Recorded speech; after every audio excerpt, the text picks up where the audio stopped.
ডিসেম্বরের মধ্যে নির্বাচনের সব প্রস্তুতি শেষ করতে বলেছেন প্রধান উপদেষ্টা। সংস্কার সহ সব প্রস্তুতি শেষ হলে রোজার আগেই হতে পারে ভোট। জাতীয় সংসদ নির্বাচনের অগ্রগতি নিয়ে রাজধানীর ফরেন সার্ভিস একাডেমিতে এক সংবাদ সম্মেলনে একথা জানান প্রেস সচিব শফিকুল আলম। সংসদ নির্বাচনের প্রস্তুতি নিতে আইনশৃঙ্খলা রক্ষাকারী বাহিনীকেও নানা নির্দেশনা দেওয়া হয়েছে বলেও জানান তিনি। প্রস্তুতি সম্পূর্ণ হয়, সংস্কার হয়ে যায়, তাহলে সেটা রোজার আগেই ইলেকশন হতে পারে ফেব্রুয়ারিতে। সমস্ত প্রস্তুতি শেষ করতে বলেছেন বাই ডিসেম্বর। মানে এই প্রস্তুতিগুলোর মধ্যে অনেকগুলো বিষয় আছে, যেমন আইনশৃঙ্খলা বাহিনীতে 17,000 নতুন member of security forces like police, BGB, coastguard নেওয়া হচ্ছে। গণহত্যার দায়ে শুধু শেখ হাসিনা নয়, আওয়ামী লীগেরও বিচার হওয়া উচিত বলে মন্তব্য করেছেন বিএনপি মহাসচিব মির্জা ফখরুল ইসলাম আলমগীর। বিচার, সংস্কার ও নির্বাচনের প্রস্তুতি একসাথে চলতে পারে বলেও জানান তিনি। বুধবার ঢাকায় এসব কথা বলেন বিএনপি মহাসচিব। অসুস্থ বিএনপি চেয়ারপারসনের উপদেষ্টা ডাক্তার আব্দুল কুদ্দুস ও অধ্যাপক ডাক্তার সিরাজউদ্দিনকে দেখতে রাজধানীর নিউরোসায়েন্স হাসপাতালে যান বিএনপি মহাসচিব মির্জা ফখরুল ইসলাম আলমগীর। পরে গণমাধ্যমে কথা বলেন মির্জা ফখরুল, জানান গণতন্ত্রের জন্য সবচেয়ে বেশি ত্যাগ স্বীকার করেছে বিএনপি। এ সময় আওয়ামী লীগের দমন নির্যাতনের চিত্র তুলে ধরে বিচারের দাবি জানান মির্জা ফখরুল। যারা ফ্যাসিবাদের পক্ষে কাজ করবে, বিশেষ করে আওয়ামী লীগ কাজ করেছে, তাদের প্রতিটি ব্যক্তির শাস্তি হওয়া প্রয়োজন। তাদেরকে নিয়ে আসা উচিত আপনার আইনের আওতায়। শেখ হাসিনা তিনি এককভাবে আমি মনে করি responsible for the killing of thousands of people এবং যেন টর্চার এগুলোর জন্য তিনি দায়ী। তার বিচার ইতিমধ্যে শুরু হয়েছে। আমরা আশাবাদী তিনি এবং তার সঙ্গে যারা এই হত্যাকাণ্ডের সঙ্গে, গণহত্যার সঙ্গে এবং এই ফ্যাসিস্ট আক্রমণের সঙ্গে জড়িত তাদের প্রত্যেকেরই বিচার হবে। নির্বাচন ইস্যুতে বিএনপি মহাসচিব বলেন, দেশের মানুষ ভোটের অপেক্ষায়, তাই দ্রুত নির্বাচনের বিকল্প নেই। প্রত্যেকটি রাজনৈতিক দলের দায়িত্ব হচ্ছে যে দেশকে সঠিক ট্র্যাকে ওঠানো এবং যত দ্রুত আপনার সেটা ওঠানো যাবে ততই মঙ্গল। সুতরাং যারা মনে করেন যে নির্বাচন প্রয়োজন নেই, আমার মনে হয় তারা আবার চিন্তা করবেন। নির্বাচন প্রয়োজন জনগণের জন্য। এরপর রাজধানীর একটি হাসপাতালে শিল্পী ফরিদা পারভিনকে দেখতে যান বিএনপি মহাসচিব। মাহমুদ শরীফ, ইন্ডিপেন্ডেন্ট নিউজ, ঢাকা। সংস্কারের কথা বলে নির্বাচন পেছানোর ষড়যন্ত্র চলছে বলে মন্তব্য করেছেন বিএনপির সিনিয়র যুগ্ম মহাসচিব রুহুল কবির রিজভী। দুপুরে রাঙামাটির কাউখালীতে নারী ফুটবল দলের খেলোয়াড় ঋতুপর্ণা চাকমার বাড়িতে তার অসুস্থ মায়ের খোঁজ নিতে গিয়ে তিনি একথা বলেন। রিজভী বলেন, প্রয়োজনীয় সংস্কার করে দ্রুত নির্বাচন দিতে হবে। নির্বাচন পেছানো ষড়যন্ত্র করতে দেয়া হবে না। সাধারণ মানুষই ভোটের মাধ্যমে নির্ধারণ করবে কারা ক্ষমতায় আসবে। শেখ হাসিনার মতো নানান যুক্তি দিয়ে জনগণের অধিকার কেড়ে নেওয়া যাবে না। 5 আগস্ট শেখ হাসিনার পতনের মধ্য দিয়ে গণতন্ত্রের পথ সুগম হয়েছে বলে মন্তব্য করে রিজভী আরও বলেন, সে পথ যেন কেউ আটকাতে না পারে, সেজন্য সবাইকে সজাগ থাকতে হবে।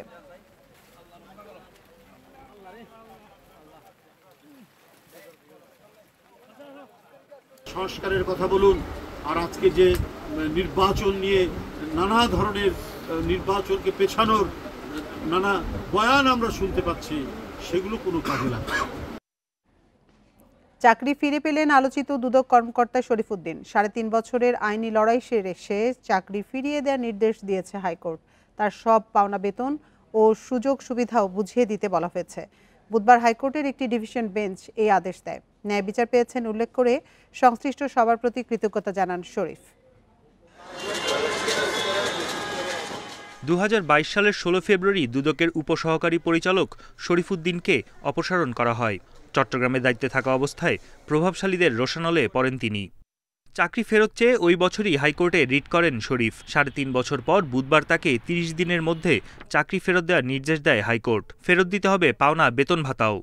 এই রায় পাওয়ার 30 দিনের মধ্যে তাকে চাকুরিতে জ্যেষ্ঠতা সহ সকল বেনিফিট সহ বকেয়া বেতন সহ চাকরিতে পুনর্বহালের নির্দেশ দেওয়া হয়েছে এবং সেই সঙ্গে তাকে দুদক কর্মচারী চাকরি বিধিমালার 54(2) ধারায় যে চাকরিচ্যুতির আদেশ দেওয়া হয়েছিল সেটাকে ভয়েড অব ইনিশিও বলা হয়েছে, অর্থাৎ প্রথম থেকে ওটা বাতিল।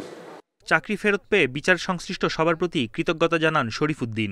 যারা সামাজিক যোগাযোগের মাধ্যমে আমার বিষয়ে সরব থেকেছেন, দুর্নীতির বিরুদ্ধে সোচ্চার থেকেছেন, তাদের প্রতি এবং দেশবাসীর প্রতি কৃতজ্ঞতা জ্ঞাপন করছি, যাতে আমি আমার বয়স অল্প, প্রায় 37 চলে, আমি যাতে সামনের দিনগুলো দুর্নীতির বিরুদ্ধে কমিশনের আদেশে আদিষ্ট হয়ে আমি একজন কমিশনের সৎ কর্মচারী হিসেবে চলতে পারি, সেজন্য আমাকে দোয়া করবেন।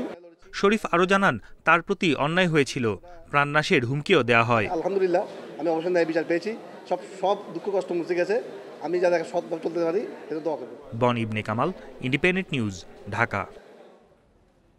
ফেনীতে প্রবল বর্ষণ ও উজানের পানিতে মুহুরী ও সিলোনিয়া নদীর বন্যা নিয়ন্ত্রণ বাঁধের 15টি স্থানে ভাঙন দেখা দিয়েছে। এতে ফুলগাজী ও পরশুরাম উপজেলার অন্তত 30টি গ্রাম প্লাবিত হয়ে পানিবন্দী 30,000 পরিবার।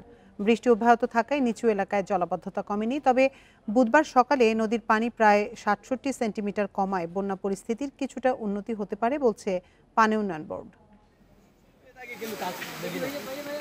উজানের ঢলে সিলোনিয়া নদীর পানি বিপদসীমার 137 সেন্টিমিটার উপরে ওঠায় মঙ্গলবার রাতে ভেঙে যায় পরশুরামের জঙ্গলগোনা, অলকা ও শালধর এলাকার বন্যা নিয়ন্ত্রণ বাঁধ। ফুলগাজীর উত্তর শ্রীপুর এলাকাতেও দেখা দেয় ভাঙন। নদী দুইটির বাঁধ ভেঙে ফেনীর নিম্নাঞ্চলের অন্তত 30টি গ্রাম প্লাবিত হয়েছে। এতে পানিবন্দী 30,000-এরও বেশি পরিবার। উজানের ঢলে ফেনী পরশুরাম সড়ক তলিয়ে গেছে, বন্ধ পরশুরাম থেকে মুন্সিরহাট যান চলাচল। মেন সড়কটি আছে সেটাতে আপনার যোগাযোগ একদমই বিচ্ছিন্ন, মানুষ কোনোভাবে এদিকে মানে আসা যাওয়া করতে পারতেছে না। আপনার পানি প্রায় হাঁটুর উপরে। কাজগুলো যদি ঠিক মতো করতো এই পানি জীবনও আসতো না। আর এই যে পানি যাওয়ার যে নালটা, ওই নালটাই ক্লিয়ার নাই। এদিকে ফেনীর বন্যা উপদ্রুত এলাকায় মোট 131টি স্কুল ও স্থাপনায় বন্যার্তদের জন্য আশ্রয়কেন্দ্র খোলা ও খাবারের ব্যবস্থা করা হয়েছে। উপজেলা নির্বাহী কর্মকর্তাদের মাধ্যমে বন্যা পরিস্থিতি পর্যবেক্ষণে সার্বক্ষণিক যোগাযোগ রাখা হচ্ছে, জানিয়েছেন জেলা প্রশাসক। এদিকে বুধবার সকালে মুহুরী ও সিলোনিয়া নদীর পানি কমে বিপদসীমার 70 সেন্টিমিটার উপর দিয়ে প্রবাহিত হচ্ছে। পানি প্রবেশ বন্ধ হলে বাঁধের ভাঙা স্থান দ্রুত মেরামতের কাজ শুরু হবে, জানিয়েছে পানি উন্নয়ন বোর্ড। বিভিন্ন জায়গায় ঝুঁকিপূর্ণ এবং আংশিক ক্ষতিগ্রস্ত হয়েছে। পানি কমলে আমরা সম্পূর্ণ ক্ষয়ক্ষতি নিরূপণ করব এবং একই সঙ্গে মেরামত করব। এদিকে খাগড়াছড়িতে ভারী বর্ষণে মাইনী নদীর পানি বেড়ে মেরুংয়ের নিচু এলাকা প্লাবিত হয়েছে। সড়কে পানি ওঠায় অনেক এলাকার সঙ্গে যান চলাচল বন্ধ হয়ে গেছে। Tanzil Hasnat, independent news. টানা ও ভারী বর্ষণে জলাবদ্ধতার কবলে চট্টগ্রাম, বরিশাল সহ 10 জেলার নিম্নাঞ্চল। বাড়িঘর, দোকানপাটে ঢুকে পড়েছে পানি, তলিয়েছে গুরুত্বপূর্ণ সড়ক। ভোগান্তিতে পড়েছেন স্কুল, কলেজগামী শিক্ষার্থী এবং কর্মজীবী মানুষ। অনেক এলাকায় পরিকল্পিত ড্রেনেজ ব্যবস্থার অভাবে নামছে না পানি। দুদিন ধরে টানা বর্ষণে জলাবদ্ধতার কবলে চট্টগ্রামের নিচু এলাকা। ডুবেছে পাঁচলাইশ, চকবাজার, কাতালগঞ্জ, বাকুলিয়ায় সড়ক। বৃষ্টি ও জোয়ারের পানিতে বরিশাল সদর রোড ও আশেপাশের অলিগলি তলিয়েছে। চাঁদপুরে টানা বৃষ্টিতে পানির নিচে শহরের বিভিন্ন এলাকা। যশোরে দিনরাত গুঁড়ি গুঁড়ি বৃষ্টিতে জনজীবন ব্যাহত। মেহেরপুরের গাংনীতে পানিবন্দী হয়ে পড়েছে 30টি পরিবার। নড়াইলে থেমে থেমে বৃষ্টিতে শ্রমজীবী মানুষের ভোগান্তি বেড়েছে। মুসল্লি নামাজ পড়তে আসে, এখান থেকে যাওয়ার সময় পানি, বেরোয় পানি, মোটামুটি সবার সমস্যা হচ্ছে পানির জন্য। পরীক্ষায় যাবে ছেলে মেয়ে, তাতেও ভিজে পড়ে যাতে হয়, বাচ্চা কাছে এতে অসুস্থ হয়, কেউ এসে এনে গর্ত আছে, আছাড় খাচ্ছে। লক্ষ্মীপুরে গত 24 ঘন্টায় সবচেয়ে বেশি 225 মিলিমিটার বৃষ্টি হয়েছে। পানিবন্দী কয়েক হাজার মানুষ। নোয়াখালীতে শিক্ষা প্রতিষ্ঠান, দোকানপাট, আবাসিক এলাকায় ঢুকে পড়েছে পানি। আমরা ঘর থেকে বাড়িতে বাঁচতে আসি না, বন্যার কারণে, পানির কারণে। গত বছরকার বন্যায় আমরা এখনো কাটিয়ে উঠতে পারি না, এখন আবার এই বছরকার বন্যায় আমরা খুব ক্ষতিগ্রস্ত। আমাদের ঘরের ভিতর পানি উঠে গেছে। সাতক্ষীরা পৌরসভা সহ সদর উপজেলার বিভিন্ন এলাকায় দেখা দিচ্ছে পানিবাহিত রোগ। এখানে আপনাদের আগে যে সব বন্ধ হয়ে গেছে, এখন পানি ছাড়ার ব্যবস্থা নেই। আমাদের রাস্তার উপরে দোকান, বসবাসের ঘরে হাঁটু পানি, রান্নাঘরে মানুষজন রান্না করতে পারছে না, উঠোনে পানি। পটুয়াখালীর নতুন বাজার সহ নিচু এলাকা তলিয়ে ভেসে গেছে পুকুর ও ঘেরের মাছ। লঘুচাপের প্রভাবে উত্তাল সাগর। আফসানা ফ্রিজজুই, ইন্ডিপেন্ডেন্ট নিউজ। 2 দিন কিছুটা কম থাকলেও মৌসুমি বায়ু সক্রিয় থাকায় শনিবার থেকে সারা দেশে আবারও ভারী বৃষ্টির পূর্বাভাস দিয়েছে আবহাওয়া অধিদপ্তর। 20 জুলাইয়ের পর বঙ্গোপসাগরে দেখা দিতে পারে নিম্নচাপ। তবে বন্যা পূর্বাভাস ও সতর্কীকরণ কেন্দ্র বলছে টানা ভারী বৃষ্টি না হলে বড় বন্যার শঙ্কা নেই। মৌসুমী বায়ুর প্রভাবে সারা দেশের আকাশ মেঘে ঢাকা। বুধবার রাজধানীতে বৃষ্টি হয়েছে 80 মিলিমিটার। তবে চট্টগ্রাম বিভাগে চলছে অতি ভারী বৃষ্টি। ফেনীতে মঙ্গলবার পর্যন্ত 550 মিলিমিটার বৃষ্টি হলেও বুধবার হয়েছে 82 মিলিমিটার। তবে বান্দরবান, নোয়াখালীতে 200 মিলিমিটারেরও বেশি বৃষ্টি হয়েছে। আবহাওয়া অফিস বলছে বৃষ্টির পরিমাণ আগামী 2 দিন কিছুটা কমতে পারে। তবে শনিবার সন্ধ্যা থেকেই সারা দেশেই বাড়বে বৃষ্টি। আগামী 19 তারিখ পর্যন্ত এইরকম লঘুচাপ সিস্টেম ঘনীভূত হয়ে যে নিম্নচাপে তৈরি হবে তার কোনো সম্ভাবনা নেই। তবে মৌসুমী বায়ুর সক্রিয়তার কারণে 12 তারিখ সন্ধ্যার থেকেই আবার পুনরায় সারা বাংলাদেশে বৃষ্টিপাতের তীব্রতা বৃদ্ধি পেতে পারে। এদিকে বন্যা পূর্বাভাস ও সতর্কীকরণ কেন্দ্র বলছে চট্টগ্রাম বিভাগের নদ নদীর পানি বাড়ছে। ফেনীর মুহুরী, সেলোনিয়া ও চট্টগ্রামের হালদার পানি শনিবার পর্যন্ত বিপদসীমার ওপরে থাকবে। ফেনী জেলাতে বন্যা পরিস্থিতি বিরাজ করছে, যেটি আগামী 24 ঘন্টা পরবর্তী সময়ে উন্নতি লাভ করতে পারে এবং একই সাথে চট্টগ্রাম বিভাগের হালদা নদী অববাহিকাতেও একই পরিস্থিতি বিরাজ করছে। আমরা আশা করছি যে পরবর্তীতে ভারী বৃষ্টিপাত প্রবণতা কমে আসলে এখানে বন্যা ঝুঁকি কম। বন্যা পূর্বাভাস কেন্দ্র আরও বলছে পদ্মা ও মেঘনার পানি কয়েকদিন বাড়তে পারে। তবে এই সময়ে উজানের বৃষ্টির সম্ভাবনা নেই, তাই এই মুহূর্তে দেশে বড় বন্যার প্রকোপ খুব বেশি নেই। Shahriar Anirban, independent news, Dhaka. চট্টগ্রামের হালি শহরে ড্রেনে পড়ে 3 বছর বয়সী এক শিশুর মৃত্যু হয়েছে। দুপুরে খেলতে গিয়ে পড়ে গিয়ে আর উঠতে পারেনি শিশুটি। এলাকাবাসীর অভিযোগ, ঢাকনা ও নিরাপত্তা বেষ্টনী না থাকায় এই ঘটনা। সিটি কর্পোরেশন জানিয়েছে এজন্য সচেতন হতে হবে স্থানীয়দেরকেই। বুধবার দুপুরে হালি শহরের আনন্দীপুরে খেলতে গিয়ে ড্রেনে পড়ে যায় 3 বছরের শিশু হুমায়রা। প্রায় 1 ঘন্টা পর ফায়ার সার্ভিস শিশুটিকে উদ্ধার করে হাসপাতালে নিলে মৃত ঘোষণা করেন চিকিৎসক। এতগুলো পানি ছিল না, বৃষ্টি হওয়াতে পানি বাড়ছে। লাস্টে আপনার মেয়ে উষ্টাকে এখানে পড়ে গেছিল, মেয়েটা উষ্টাকে পড়ছে, উষ্টাকে পড়াতে মেয়ের পানি স্রোতে নিয়ে গেছে। ফায়ার সার্ভিসও ইনস্ট্যান্ট ছিল এখানে ঘটনাস্থলে। আমরা এলাকাবাসীর সবার সহযোগিতায় আমরা এই বাচ্চাটাকে উদ্ধার করতে সক্ষম হয়েছি। স্থানীয়দের অভিযোগ, সামান্য বৃষ্টিতেই রাস্তা আর ড্রেন এক হয়ে যায়। এসব ড্রেনে ঢাকনা ও নিরাপত্তা বেষ্টনী না থাকায় হরহামেশা ঘটছে দুর্ঘটনা। জলবদ্ধতা অনেক কষ্ট পাইতেছি, পুকা এলাকাবাসী অনেক কষ্ট পাইতেছি।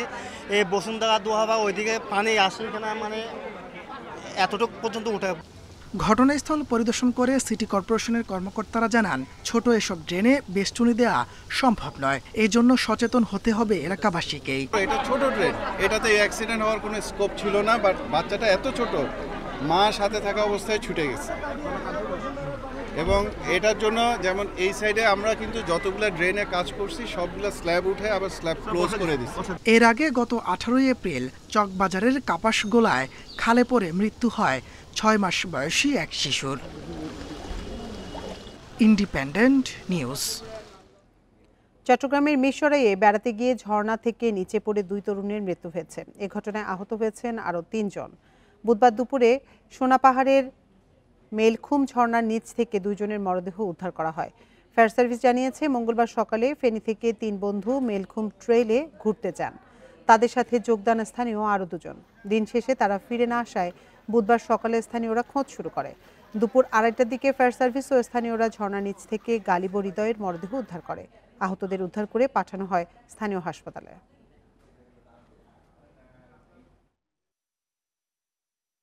ওনারা তো যে ঝড় আর বৃষ্টির কবলে পড়ে এমনি বৈরী আবহাওয়া গেলাম, হাঁটতে হাঁটতে গিয়ে আমরা 3 জনকে রেস্কিউ করে জীবিত অবস্থায়। আচ্ছা, তাদের অবস্থা খুবই সংকটাপন্ন। তাদেরকে সাথে সাথে আমরা যে জোরারগঞ্জ স্বাস্থ্য কমপ্লেক্সে ভর্তি করে আসছি। মুন্সিগঞ্জের শ্রীনগরে পুকুরে ফেলে যমজ কন্যা শিশুকে হত্যার দায় স্বীকার করলেন মা শান্তা বেগম। বিকেলে সিনিয়র জুডিশিয়াল ম্যাজিস্ট্রেট আশিকুর রহমানের আদালতে স্বীকারোক্তিমূলক জবানবন্দি দেন তিনি। 2 বছর আগে দিনমজুর সোহাগ শেখের সঙ্গে শান্তা বেগমের বিয়ে হয়। 5 মাস আগে তাদের যমজ কন্যা জন্ম নেয়। বিষয়টি মেনে নিতে পারেননি সোহাগ শেখ, যা নিয়ে প্রায়ই তাদের কলহ চলত। গত সোমবার রাতে হট্টগোল শুনে প্রতিবেশীরা গিয়ে জানতে পারেন তাদের 2 কন্যা লামিয়া ও সামিহাকে পুকুরে ফেলে দেওয়া হয়েছে। এই সময় স্থানীয়রা পুকুর থেকে শিশু দুটিকে উদ্ধার করে উপজেলা স্বাস্থ্য কমপ্লেক্সে নিয়ে গেলে চিকিৎসক মৃত ঘোষণা করেন। এ ঘটনায় শিশুদের চাচা বাদী হয়ে শান্তা বেগমকে একমাত্র আসামি করে মামলা করেন। আদালতে জবানবন্দি দেওয়ার পর বিচারক শান্তাকে জেল হাজতে পাঠানোর নির্দেশ দেয়।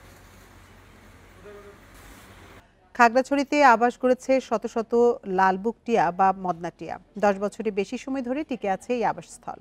পাখিদের নিরাপদ পরিবেশ নিশ্চিতের পাশাপাশি খাবারের যোগানের জন্য ফলদ গাছের চারা রোপণ করেছে বন বিভাগ। খাগড়াছড়ি সদরের বন বিভাগের রেঞ্জ কর্মকর্তার কার্যালয়ের গাছে আবাস গড়েছে শত শত লালবুক টিয়া বা মদনা টিয়া। শিকারীর উৎপাত না থাকায় এখানে বিচরণ বেড়েছে পাখিদের। লালবুক টিয়া বা মদনা টিয়ার পালকের রং কিছুটা হলুদ, সৌন্দর্য বাড়িয়েছে বুকে লাল রং। এদের কলকাকুলিতেই মুখরিত পুরো এলাকা। প্রায় আনুমানিক 10 বছর যাবত এখানে লালবুক টিয়া পাখি প্রচুর পরিমাণে বসবাস করতেছে। বিকালে আসে আমরা সকালে চলে যাই।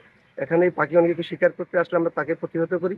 পরিবেশবাদীরা বলছেন এসব পাখি প্রকৃতি ও পরিবেশ রক্ষায় অসামান্য অবদান রাখে। এরা যেন খাবার পায় সেজন্য উপযোগী গাছ লাগাতে হবে। শিকারী প্রাণী যেমন ঈগল, চিল এগুলো কম, যার কারণে তারা নিরাপদ স্থানে এসে আশ্রয় গ্রহণ করে এবং লোকালয়ের মধ্যে খাবারের সংকট থাকার কারণে তারা পাহাড়ের অনেক দূরে গিয়ে খাবারের সন্ধান করে। মদনা বা লালবুক টিয়ার আবাস রক্ষায় সার্বক্ষণিক পাহারার পাশাপাশি নতুন করে পাখিদের খাদ্য উপযোগী গাছ লাগিয়ে বন সৃষ্টির উদ্যোগ নিয়েছে বন বিভাগ।